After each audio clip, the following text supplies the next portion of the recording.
With Police Chief Fred Bordallo, and we're talking about, of course, this segment we'll talk about whether or not furloughs or layoffs are going to be had at GPD.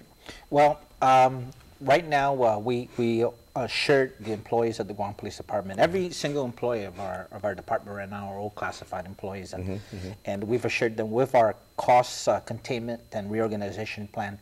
We didn't put any provision in there for any furloughs or layoffs from any of our employees, because we managed to identify areas where we can cut without having to do that. Now at this point, the tickets that you guys write, unfortunately, those monies don't go to Guam Police Department operations at this point. They go to the courts.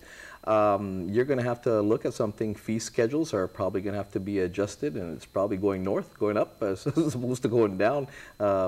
Is that a possibility? Yes, it's a reality that I think with the Police Services Fund that that gets these police from these fees, from the labor and the cost that we have to get back and recover from some of this cost, and some, we pretty much last year didn't raise our fees because we were looking at the Japanese economy and what had happened with the disaster, and haven't raised our fees and now we're looking at having to do that in order to recuperate our costs and ensure that we meet the obligations we have as our department for their services, and don't diminish that the quality of services with the budget that it's currently going to be in place for us. Now, with this proposal, I'm sure you have met with the men and women in blue.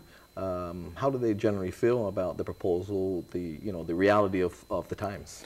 Well, I think they're, of course, they still have a little bit of anxiety because of a lot of the issues that they see about cutting costs, and of course they know that we're not out of the woods yet. That they need to do their part, and ensuring that when they're working, that they're giving the best bang for their bucks. Our managers, when they're making decisions, to make sure they're in line, because we have current austerity measures already in place.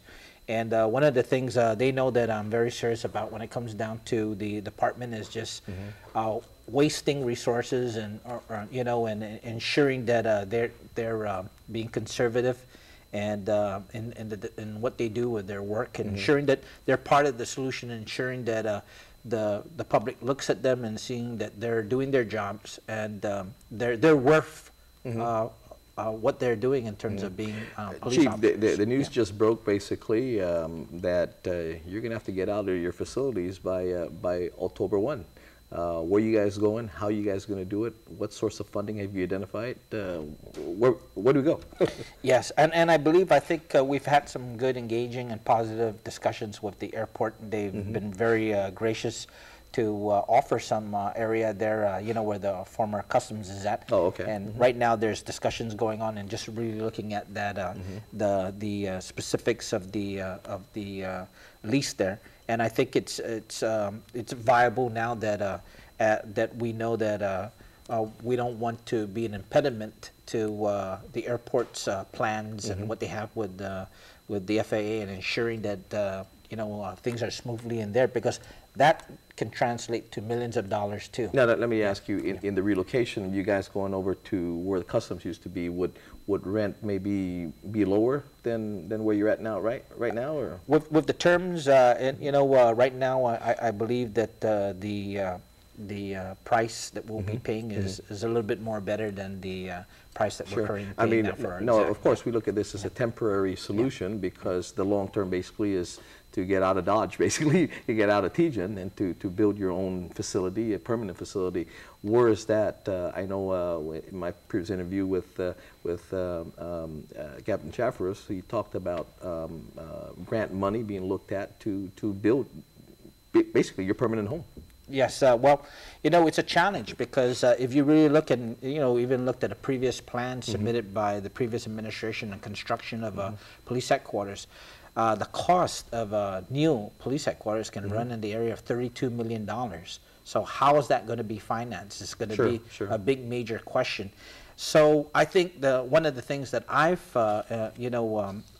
talked about in discussions with the Lieutenant Governor and with the front office too, I've looked at discussing with what current land does Government Guam own right now. That sort of helps on the savings there, because we won't have to purchase land. It would be on property that we won't have to purchase. You know. Now, let me ask you real quick. JFK's got a little facility there inside for a police, I guess, KUAM or something. Is that going to be utilized by GPD? Yes, that from the previous administration, we didn't want to be an impediment again too on the progress of JFK being built, and there was a land exchange that we agreed to have that facility there, and it's going to be used. We have plans to use it for some of our operations.